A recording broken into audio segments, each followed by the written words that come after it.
In all the adversity we go through, if we can see one other person who's making it, who's doing it, it gives us such a profound level of hope. It did for me. Welcome to the Legacy Branding Podcast. I'm your host, Laura Beauparlant, here to guide you through the journey of selling your business and building a personal brand that leaves a lasting impact. On the show, we'll explore real-life founder stories, expert insights, and actionable strategies to help you navigate the transition, avoid post-sale crisis, and create your impact-driven legacy brand. Whether you're thinking of selling, building to sell, or already on the other side, this podcast is your go-to resource for making your next evolution your best one yet. Let's dive in. Today, I'm thrilled to welcome Alicia Robertson to the Legacy Branding Podcast. Alicia is a certified life coach, best-selling author, and keynote speaker who specializes in empowering women to navigate life's biggest transitions with resilience and grace. As the founder of Lemonade Life, Alicia combines her expertise in mindfulness, positive psychology, and neuroscience to guide women through significant transitions like divorce while breaking the stigma surrounding it. Her mission is to help families thrive despite life's challenges, creating positive change one family at a time. We had the privilege of working with Alicia to build the Lemonade Life brand, and it's inspiring to see her incredible work impact so many lives. With a following of over 30,000 women and features in outlets like Family Talk Radio and Thrive Global, Alicia is a leading voice in this space. Welcome to the show, Alicia. Thank you so much for having me. I was reflecting on that, Laura. You have been a part of this journey since day one. I have. Well, it even goes back further. So the ironic part of my journey with Alicia is that we met when I had my wedding stationery business, and I actually designed her wedding invitations and then was there for her after she got divorced from said marriage and started this new business. So we've really had quite the journey together. My wedding invitations were divine. It was fun, but it was so beautiful then when you reached back out to me years later when you were starting your business before the actual divorce happened. You were, but then you were transitioning from running this business with your ex-husband, and then that ended, and you were then really building this business that you had been building on the side while you were working there. And so I feel like that's such a remarkable story, and I'd love for you to share how you navigated that shift, both personally and professionally. I'd love to share that story. I don't actually often get to share that side of the story, so thank you. My former partner and I were working together in business.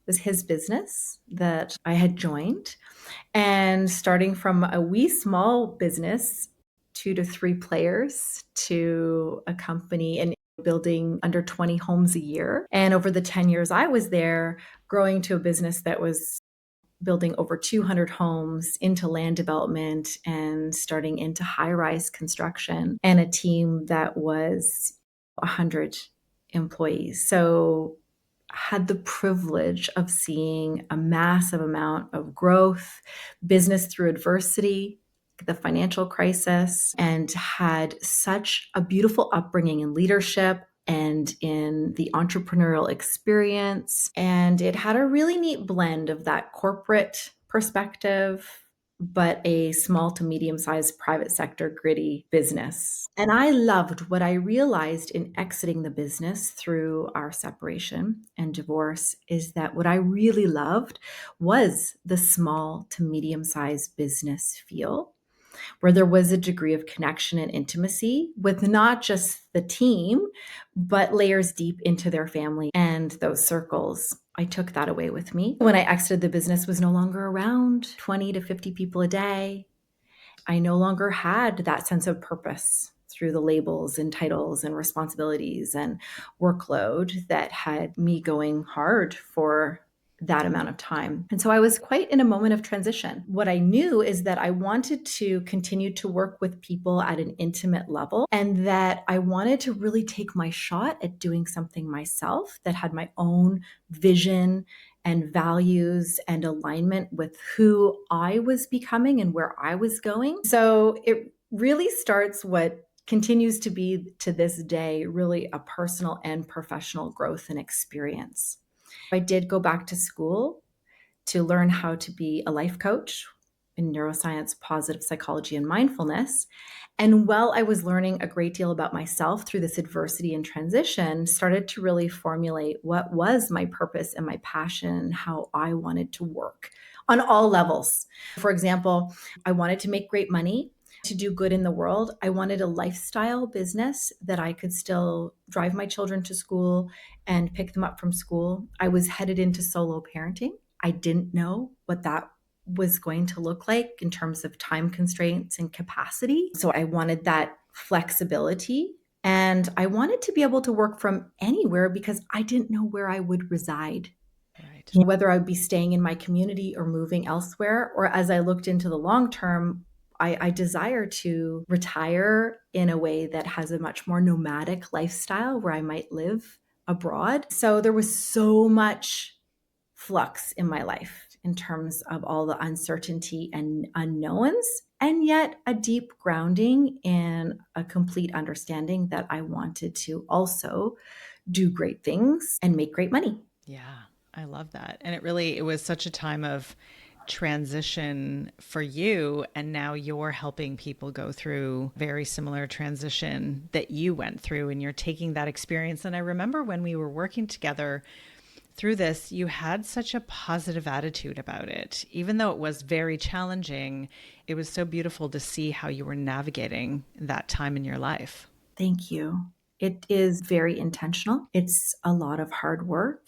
It is a choice. What we know is through all adversity is that if we can have a more positive experience through adversity, success, by whatever definition that means to anyone on the other side, will be greater. I really just channeled that from day one.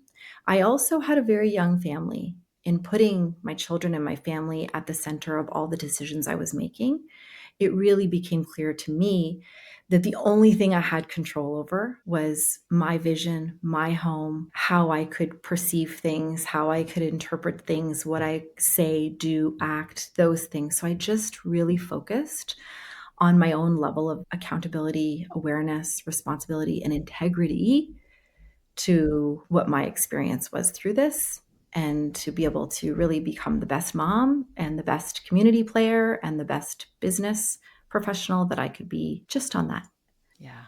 And I only say that because it's not just through, for me, in my experience, it was a big wake up call, not just through uncoupling a marriage and a partnership and a family, but I really hadn't ever stopped to ask myself, really, who am I and what do I want? And what is my authenticity in terms of who I am in the world?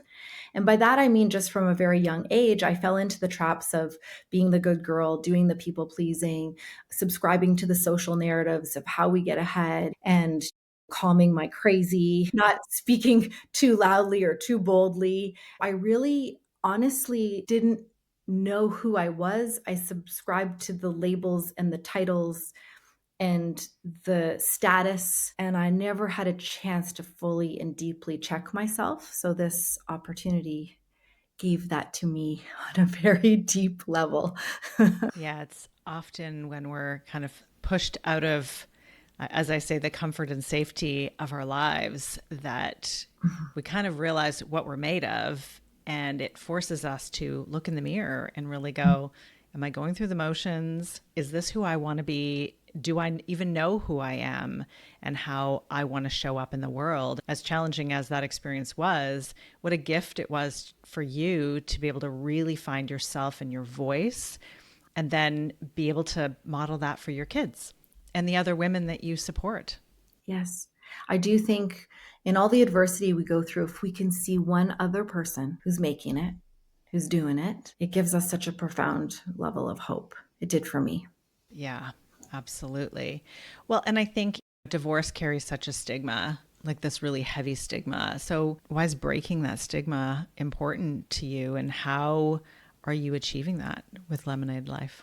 It's a very simple answer that was in a nanosecond, which was the stigma of my children or our family being broken. That this would ruin them and set them up for a world of complexities and trauma and less than. So for me, it was just a raging against that machine on a very visceral, protect my babies and my family level. That just was an entirely unacceptable, that was the bar or the standard that families were given while going through this. And it became clear to me that it's not just about divorced families. There's so many families that operate outside of what is the perfect $1 million family status and what makes a whole healthy, happy family. And that extends family, friendships.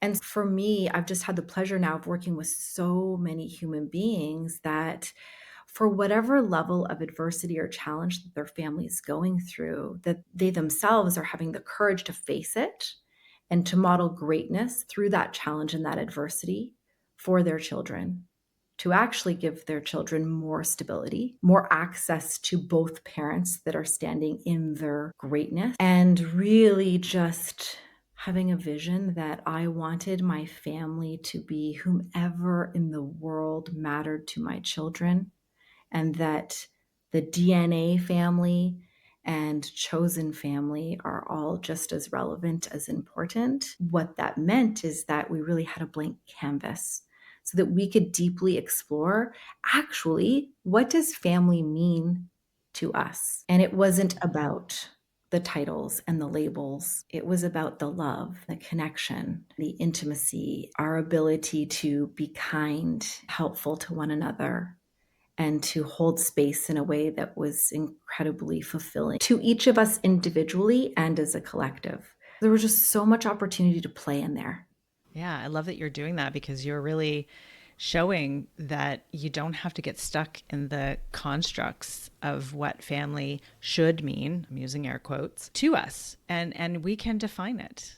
I agree. And it's getting stuck in all those hallmark holiday cards and traditions. So often when I'm working with clients, and I had to do the same, is it Mother's Day if we're not with our kids? Is it Christmas if we can't do Christmas the way we've always done on Christmas morning? Is a birthday even a birthday if we're not celebrating it on that day? Because the reality, as families grow up and out and scheduling and perspectives change, or whether you're a family who is blended or living in two separate places, we've got to get creative about these things. And so, no, it's not about what is prescribed in terms of that hallmark milestone or tradition or observation of a date. It's about what that actually means to us, if it does mean something to us, and how we want to spend time observing it. Yeah, I think that's a beautiful thing. What a beautiful gift that you are doing and sharing this work with so many amazing people to change this construct. So, I want to talk a bit about the branding process. Obviously, we worked together and we worked through two iterations of Lemonade Life because when we first started working together, it was with you as a life coach while you were still working in this business with your former partner. What was the importance for you in doing the work on the branding, and how has the brand that you've built for Lemonade Life played into things like launching your book and becoming a speaker and really positioning yourself as a thought leader in this space? Yeah, I was out of the business when I transitioned into Lemonade Life. At first, I really wanted everything that I was about to do to be personally branded. And some of that, as I look back, was a lot of ego. I was afraid. I was uncertain. I didn't know where I would be able to really have my financial potential come from, my own financial independence, my own future safety and security. And I felt like I had a lot to prove because I'd been in business with my former partner that was his vision and his business. So, was I even a worthy and capable and competent business person? I had a lot of lack and scarcity and chutzpah inside of me to do all this stuff. And of course, this has been a journey. However, and I think this is now a real saving grace as I was going through this. I didn't actually know what my name was going to be. My name was still my married name and my family name. And I hadn't made a decision yet or for if I was going to keep that name or if I was going to move to my maiden name Or if I was going to come up with a whole new name, Laura, you dodged a bullet. You could have been doing like a Prince rebrand. It could have been a symbol, but I didn't have even my name at that time. That's how much my personal brand and my identity was rocked at that time. Lemonade Life, for the very obvious reasons, came together as, right, when life gives you lemons, you make lemonade. But if you remember, Laura, it was actually a comic book strip that was, who cares about the lemonade? Let's order pizza. Yeah. And we played around with the lemon wheel being a pizza and how to put this all together.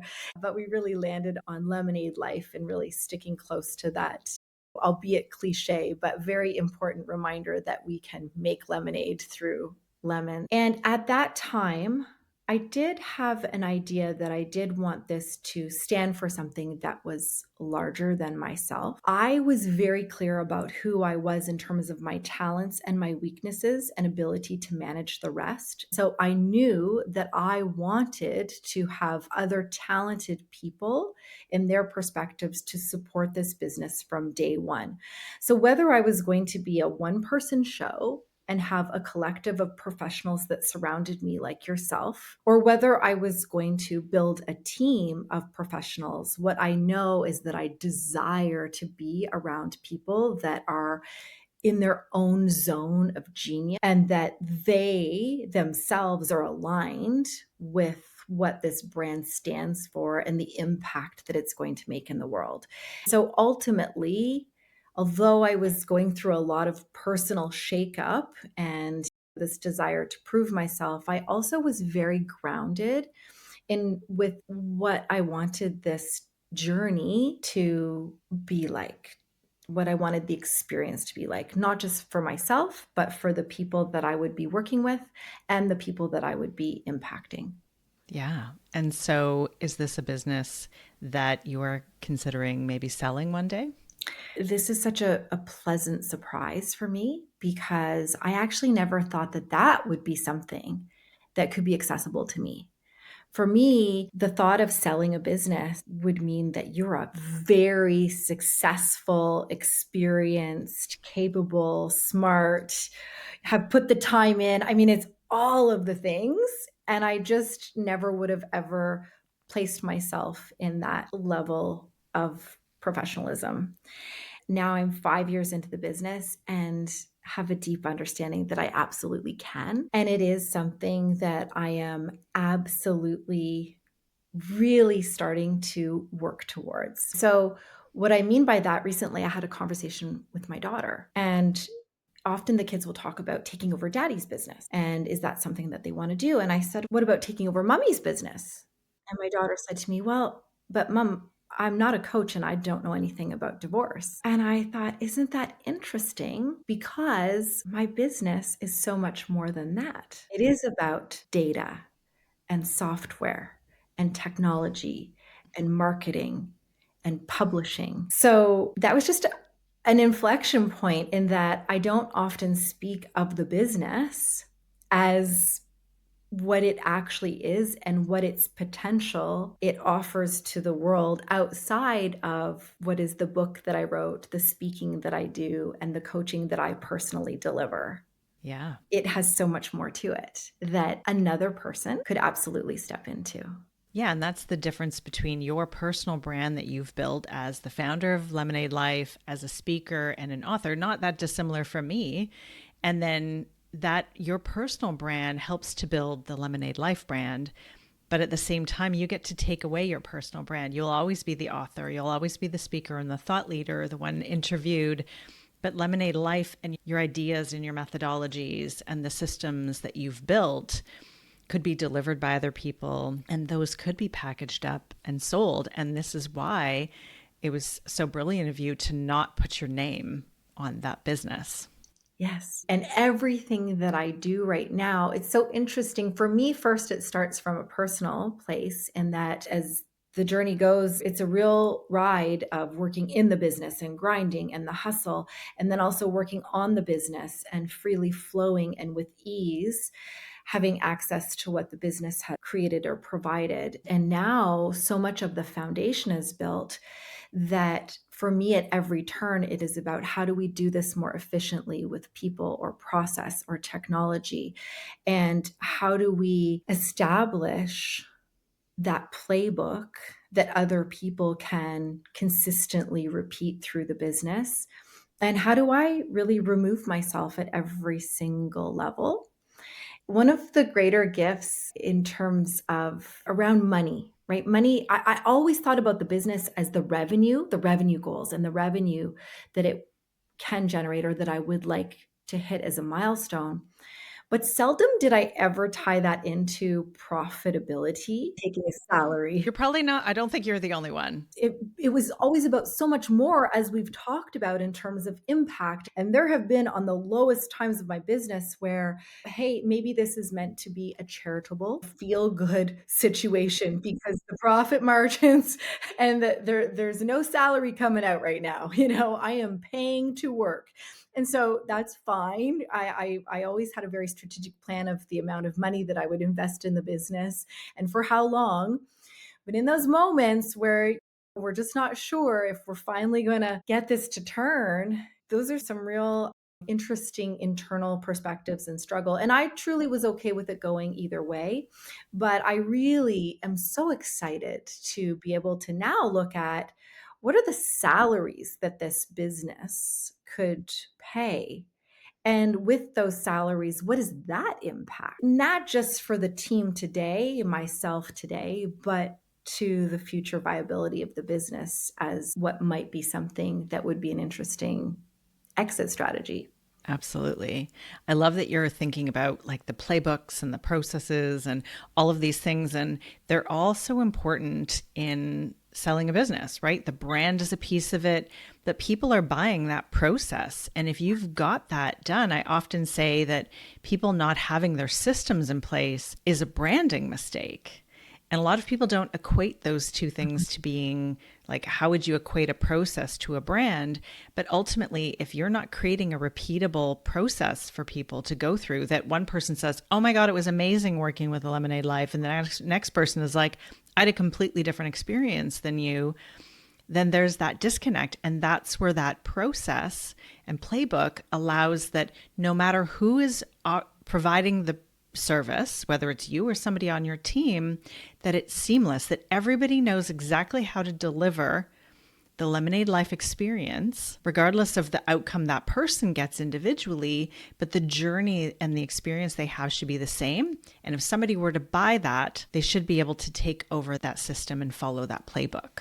I totally agree. And one of the hardest things, I think, as an entrepreneur in the scrappy season of the business, where you're really just trying to get it to a minimum viable standard of brand and product, is how many people that you might have to turn away because they actually don't fit into that playbook. And it's a real level of discernment. Yeah, absolutely.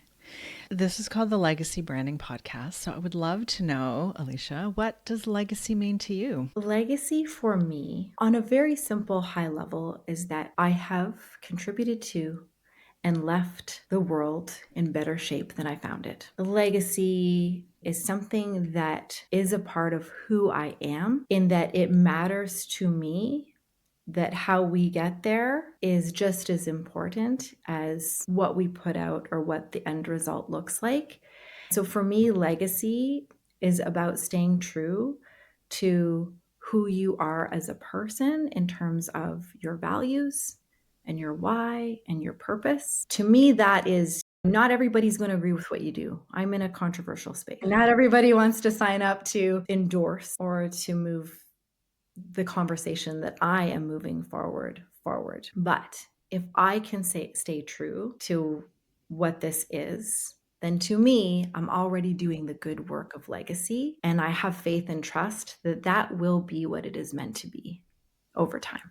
Yeah. And I think the work that you're doing, and anybody maybe could say this in their business or their life, is that you have an impact on one family's life. Well, that has a ripple effect on the kids and the other family members, and that creating these ripples with every person and every family that you work with. Yeah. That is a huge legacy that you're leaving. I think so too. I think there's a lot of pressure, especially in the online space, to be everything to everyone or to amass some size or some scale or to get on Oprah. But the truth is that, and I've seen it myself, is that actually the most meaningful of differences are in the smallest of decisions and interaction. Truly just smiling at somebody walking down the street can make more difference to a human being than any level of expectation for anything other than that.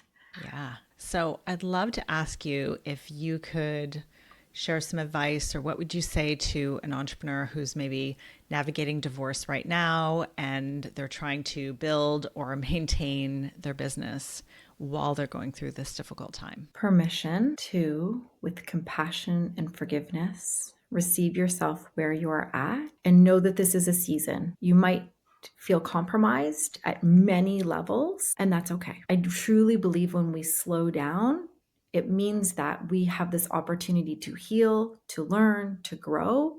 And when we have the capacity and the energy to do or to step in or to lean in, it will be that much more expansive and in. So to really just allow this season to not be attached to the lows or the highs, but to stay absolutely in the moment with tremendous awareness for what it is that you need right now to be able to feel how you want to feel right now, trusting that in time will allow for greater capacity when it's available. And the other thing is that progress over perfection. As an entrepreneur, I think if we can focus on what we can do well today, even if it's just making one phone call or having one sales call or taking on one client, whatever that means to you in this particular season of life that you're in, trust that that is what is meant for you. Because I think a lot of times we tend to make it harder than it needs to be,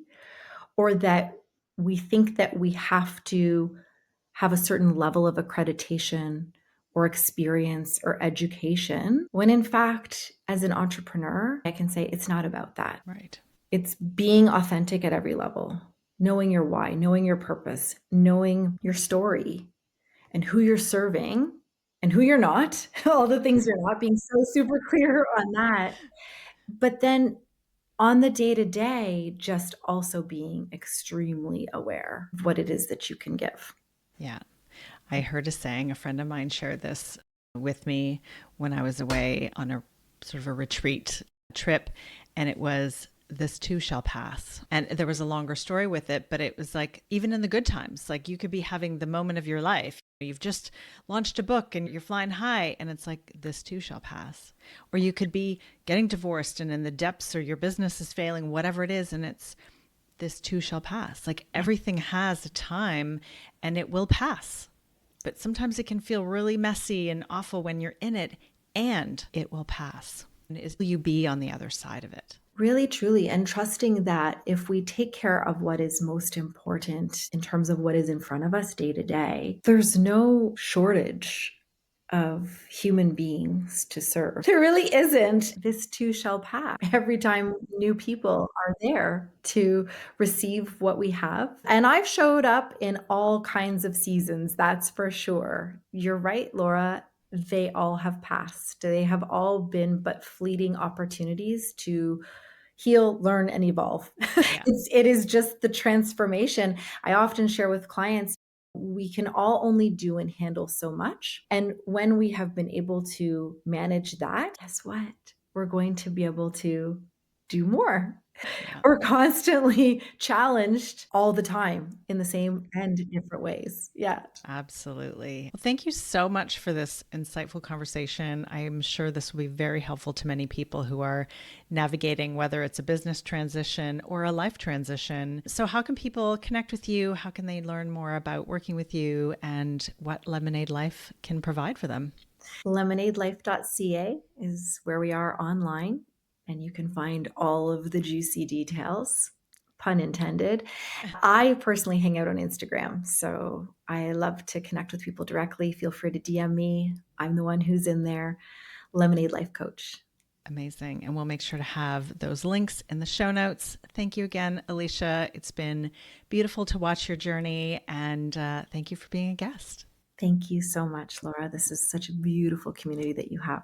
I have learned so much from the podcast that you put out there. Thank you. Thank you. That's good to know. It's nice to know that the time and the effort that you put into things is appreciated. Your podcast is allowing me to learn what potentially this could look like and how to manage what the other side might look like. So yes, thank you. Oh, amazing. That's exactly what it's for. Thanks, Alicia.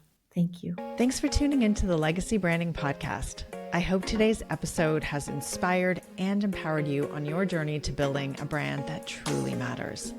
If you enjoyed today's show, please subscribe, leave a review, and share it with other founders who you think would benefit from listening. And if you're ready to take the next step in building your legacy brand, visit our website, labcreative.ca, to learn more and book a call. Don't forget to join us next time for more conversations that will help you navigate your transition and create your legacy. Until then, I'm Laura Beauparlant.